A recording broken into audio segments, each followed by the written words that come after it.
This is Brock and Salk. From the Alaska Airlines Studio. Here are your hosts, Brock Huard and Mike Salk. Well, we had to give you a surprise, Dave Tippett, since, of course, you started your career as a Hartford Whaler. Brass Bonanza just for you. Good morning, sir. That is, we were talking about that song the other day, how you love to hate it. All right, Dave Tippett is with us. He is an employee, I guess we'll say, of the NHL Seattle hockey franchise. We don't know what that means yet. Can you tell us a little bit more about what it means to be a quote-unquote employee of this team? What are you going to be doing? A couple months ago, Tim Lewicki reached out to me, and I'd taken a year off, and like we talked about, working on my golf game, and they talked about this project coming in here, and as I thought about it more and more, there's very few times you get a chance in the sports world to be at the foundation of building a franchise. And I've owned a building company before. I messed around with building motorcycles, so I'm kind of a builder at heart. And so when Todd got a hold of me and we started talking about it, he said, "Come on in and give us a hand." And there's lots of infrastructure we have to do with the Key Arena, with possibly a practice facility, and then going and finding an American League team. So the building process is something that really intrigues me. So here I am. So when the Lewickis come knocking, you got to answer. And they're pretty strong personalities, both of them, in their own way, but they're great people, and obviously real strong in the sports business, not just the hockey business in North America. After your 18th hole and the 19th hole, were you paying attention to what Vegas was doing? Oh, yeah. Did Vegas play a role in any of this, to see an expansion team that was able to build it from the ground up, able to bring in some top-flight executives with great experience? And, geez, Louise, they really hit the ice and almost won the whole doggone thing. Did that play a role in You know what? I'd be decision-making? lying to you and tell you if it didn't, because just watching the excitement, I have some good friends that are in the organization. Gerald Gallant is a good friend of mine. I worked at the World Cup with him last year. And just seeing how much fun that organization was having. And the ability, like, you see a team like that is really a team. From ownership to management to coaches to players, they're all on the same page. And they're winning, which makes it fun. But you just look at the tightness of that group, and that's what we all strive for in sports. That's the fun part of it. So what do you need to do between now and, let's say, October 2020? Well, there's lots to do. The first year, obviously, the first priority is to get the franchise. I mean, you got to have a franchise before you get going. But there's lots of work in the infrastructure stuff with the buildings. You got to have facilities, and that's part of my job in that is just to make sure the hockey facilities, the hockey operations part, from dressing rooms to just as I've been around a lot of those dressing rooms in my life. Just what works and what doesn't. Yeah, just the flow of it. I mean, obviously the architects do a great job, but you got to have just a little bit of a hockey opinion in there. Do you need to have some of the smell? Like, is that part of it? Does it have to? Do you want to completely remove the smell, or do you have to have some of it? We were talking about the old Boston Garden. I would love to have the smell of some of those old arenas, but that's the character of the game. But no, those arenas actually still smelled like smoke, which was amazing. Yeah, it's all new and polished now. So you've owned some companies. Dave Tippett with us here. How do we even introduce you? Future NHL Seattle stud, star, coach, GM, executive, consultant right now. But we're Todd and I have talked about if things move the right way to some kind of an executive job with the team moving forward, and we'll see how that goes. We've talked about not taking the coaching part of it off the table, but I'm not sure. I didn't come here to be the coach of the team. I came here to help build it. So. But you've done your due diligence, and you looked at this, I'm sure, not only did the Lewickis, and they're very good salesmen, and they do an amazing job, and I was telling you before you jumped on, Todd's as beloved as anybody in this market for what he did in resurrecting the 12s and the 12th man, and everywhere he's been, everything he has touched. His record speaks for itself. But you did your own due diligence, I'm sure. And in that process of learning about this market and learning about Seattle, what did you take away? Well, that it's ready for hockey. The NHL would love to have a franchise up here, just logistically wise, with being on the West Coast, add a 32nd team. So there's lots of positives going into it. I know the Seattle area a little bit. I have a daughter that lives in Bremerton with son-in-law in the Navy and 3 grandkids up here, so didn't have to convince my wife too hard to come up and see spend more time around the grandkids. So I've, it's just the excitement. You see that season ticket thing on March 1st. I text Tim Lewicki the night before, just say good luck. He goes, yeah, I think it's going to go all right. And then my wife texted me the next morning. I was on the golf course. She goes, they sold 10,000 in 12 minutes. I go, really? Well, that's interesting, So, and a lot of buddies. At my place in Arizona, I've got a lot of friends that have places down there from Seattle, and I've got to know a lot of people up here. So it was just a good fit. How much education will you need to go through with fans between now and that date in October? Well, I think some of it'll. The first year is going to be, like I say, more building stuff. But then once next summer comes along, we hire a general manager, you hire scouts, and the same rules are going to be in place. So you start to bring the fans into that. And I know as a fan, or as involved in hockey, you going through it. Okay, is this team going to protect 4D and so you start kind of it's almost like. Trading hockey cards with which player am I going to get off that team? So there'll be the true hockey fans will start to say, okay, here's guys we might be able to get. Here's a team that's maybe in trouble. So that's going to be the fun part of it, just to imagine the team that you're going to end up with. What about that next group, though? I mean, I'm looking at Lydia back there. Lydia's a true hockey fan. She's a St. Louis Blues fan. We try not to hold it against her, but she's a big hockey fan. Right away, she'll be in that same conversation. Which defense? Which defenseman? Which forward? Which wingers? How are you going to make this happen? But there's a huge group of people in Seattle that don't know any of this. They don't know anything about hockey. Brock's just learning about it for the first time. People who grew up with football and maybe baseball, and they've gotten to know soccer in the last 10 years. How much outreach, how much of that very basic education can you guys do with that group of people? Well, I think you can do a lot. There's a lot of things you can. You're in the community all the time. I've been my coaching career has been more in some non-traditional hockey markets. Dallas is when I first started in Dallas, they had just won the Cup a couple of years before, so it was growing. But you should see the minor hockey program now, and what it is just once you get the team, once you get going. The people get energized, and you get kids starting to play, and you grow the game. And I think that's one of the key things here. There is a lot of kids that play here, but this is going to be a boom to hockey. People will start to the game will sell itself, and it's amazing. And Brock, you go to a few games, you'll get hooked. Well, is it because you've been in Dallas and Phoenix and LA that you say organization instead of organization? No, it's because I'm Canadian. It's because I grew up in Saskatchewan. Oh, there you go. What kind of team do you like? What is the key to winning hockey games? Is it size? Is it speed? What is it? A defensive team? Is it a faster offensive team? What kind of a team would we expect here? You know what? If you say that you're going to be just one of those things, you're not going to have a very good team.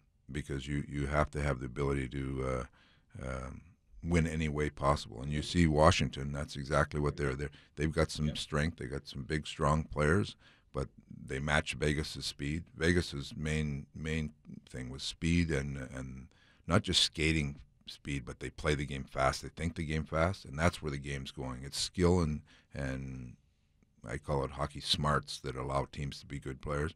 And when all else fails, you got to have a good goalie. Yeah, that kind of helps. And that worked for Vegas this year, right until the time when it didn't. I mean, he was phenomenal. Hey, does a team name matter? Yeah, I think it matters. That's above my pay grade. There's going to be, I think, those ones now, they usually end up going to people that own the team. They get the final. But isn't it amazing? And now you're kind of getting in the amount of hours that will be spent in that process. Yeah. Right. We can talk about defense and more the game and all. I am sure that there are thousands of hours that are going to be spent because just what that name is for the first time in this market in a long time. I know the Metropolitans were around a long, long time ago. Yeah. But I'm going to guess there's some man hours spent on trying to get that one right. You know what? I've been talking to Todd, and been in town for a couple of weeks, and there is not one word going on. I couldn't tell you, not even close, what it's going to be. That is the most closely guarded secret in Seattle right now, Brock. Don't even try to pry that out. All right, Dave Tippett is with us. He is, I guess, right now a consultant, we'll say, with the NHL franchise here in Seattle. I want to talk some more hockey with you, Dave, if you got a few minutes. Sure. I want to hear some stories. Can you tell us some stories from back in the day? Can we hear some good NHL stories to try to hook the people on what this game is all about? All right. We'll do that coming up here in just a moment. From the Alaska Airlines Studio. This is Brock and Salk. Streaming everywhere at 710sports.com.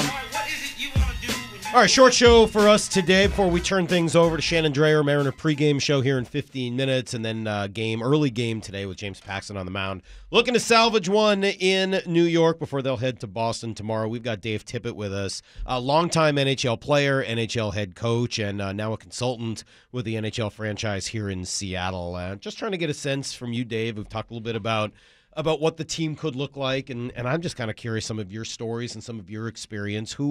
Who were your friends in the game? Who was the very best player you played with or against? The very best player I ever played with was Mario Lemieux. That's pretty good. He was good. Yeah, he was good. What set Mario apart from everyone else? His size and skill level were just phenomenal. He thinks the game so fast. I'll tell you a funny story about Mario, and it's back in San Jose when they had their expansion team. They were playing in the old Cow Palace in San Francisco. And we'd gone in there, and Mario had played there before. I think it was the second year they were in. And we'd had a big dinner the night before a game, and it was Mario. The next day we come out, and guys are kind of a late night, and we go in. I think we were up 6 or 7-0 after the second period. And Mario, I was sitting in the stall beside him, and Mario says to me, he said, "Tip, I got no legs." And I said, "Mario, I think you got 5 assists." And he goes, Tip, that's the hands, not the legs." So he was pretty special to watch, whether it was practice or games. He just dominated. So he and that team, we had Yager, Ronnie Francis, Larry Murphy. A lot of Hall of Famers on that. Joe Mullen, Rick Tocchet. A lot of Hall of Famers on that team, but he was just head and shoulders above. You talk about today's game being so much of the speed and the talent. How many of Lemieux are there in today's game? Well, it's different a little bit because the speed of the game is Mario would slow things down just like Gretzky would slow the game down. They would slow it down to their pace and then do things from there. Now it seems like all fast. So there's Sidney Crosby is still a top player. McDavid up in Edmonton he's something to watch. Like his acceleration in the game is phenomenal. So there's great athletes in the game. It's just a bit of a different era. Who was the toughest to play against? Oh, there's a lot of them. Well, one guy that I know you're a fan of from out in Boston, I used to have to go up and down the wing against Cam Neely all the time. That was toughest because I got abused every night. Well, that's I guess I look more for that, not because of Cam specifically, but the types of players. Yeah. Is it the speedy guy? It's interesting when you talk about a guy that you think is great on your team. You mention a Crosby or a Lemieux, and it's not necessarily the most physical guys. But then when you mention the guys who are hardest to play against, it's the ones who just beat you up the whole time. Yeah, Cam was, obviously a lot bigger than me, a lot tougher than me. But when I was in Hartford, I would go out and the coach would say, "Oh, you got to play against Neely tonight. Go up and down, and hopefully he doesn't score." And he used to elbow me and punch me, and I go, "Cam, what are you going to do? Beat me up? This is my job. If I don't do this, I'm out of the league. So you take a lot of abuse, and you try to give a little bit back, but there's some players that are hard to play against because of the physical element. Do you need both kinds of guys on your team to succeed? You do. Intimidation is still part of the game, and size matters sometimes. You look at a kid like that Tom Wilson with Washington, is a heck of a player and plays on the top line, but still can play hard. Dave Tippett with us, and I think one of the things, Dave, you'll learn about this market the more and more you get into it. It's fun during break talking about the different connections and friends and people you already know and that we already know. But you'll find that this market, I think, is meant as much as any in America loves its stars. It wants to know its players, man. And Todd did such an amazing job of connecting the fans with players. And the Edgar Martinez, the Ken Griffey Juniors, they want to know their stars. How important is that in hockey, in your estimation? Yeah, I think the team aspect in hockey is still trumps it all. And even the star players will tell you that. So the ability to work and act and play like a team is still trump in hockey. But there are characters. There are people that come out. And, you look at that Vegas team, William Karlsson, nobody knew about this guy until all of a sudden he scores 40 goals and he becomes a household name around. And, Fleury was a great player. But so there's going to be people that are going to step out there and have the personalities to that the fans will certainly take to. Different coaching players in your final years, Dave, than it was in your early years? Did the player change much in how they wanted to be coached, how you had to coach them? I don't think the players changed, but the surroundings around the player with social media and all the different things going on in the world today. The players they still play hockey, and the coach still looks at what they can extract from them hockey-wise, but the way they go about and live their lives is a little different now. You know, one of my favorite things about hockey is the role of the captain, and Lydia and I spent some time talking about it when Danny was in a couple weeks ago. Brock, he was talking about it as well. How do you design – what does the perfect captain look like? You know, the captain, I think, is first and foremost, he's got to be the leader of the dressing room. Like, he's the guy that when the other team – when somebody needs to stand up and say something, he's the guy that takes a step and does it. He also, I mean, it's a big part of it now where the liaison between the players and the coach a lot of times comes through that captaincy, you know. So teams now, I was a coach that I always had a leadership group in the dressing room led by the captain, but there's 5 or 6 players there that I expect them to take care of the dressing room, take care of any little issues there might be in there. So he's an important part of a hockey team. I think it's funny just listening to you. I know that right now you're not a coach. Right now you're an executive and you're working with building plans and setting up a practice facility, and maybe you'll end up as the GM of this team one day, but you can't take the coach out of a guy. Nope. You just can't. Not you just listening to you cannot take the coach out of a Dave Tippett. So There's no way. If you were the coach in Vegas, what do you think about that opening act before those games? I've evolved. I've evolved. If that was 20 years ago, I would have said, what the heck is going on here? This is a hockey game. They didn't do that at the Spectrum in Philadelphia when you were there? No, that was you just go out and just know you're going to try to run over people. But no, it's, you know, I've got to say, as an old-time guy, I enjoyed it. You did? I enjoyed it. And Shane I turned on the TV to go watch it. So that's all they wanted. Dave, we really appreciate it. Thanks for coming in. My pleasure. Nice meeting you guys. All right, that's Dave Tippett. He'll be with the NHL Seattle franchise, and looking forward to seeing what they do here in the next few months leading up to eventually the awarding of the franchise, the expansion draft one day, and then hopefully hockey in October of 2020. Brock will be back tomorrow morning. Short show. We'll turn things over to Shannon Dreyer and the pregame show here in just a moment. Need Paxton to have a big one, man. Yep. Going to need a real good start from James Paxton. We'll get out of here and pave way for her. Till tomorrow, the hay. Oh, the hay is in that big old barn. See you, everybody. Get to the chopper! Need to know.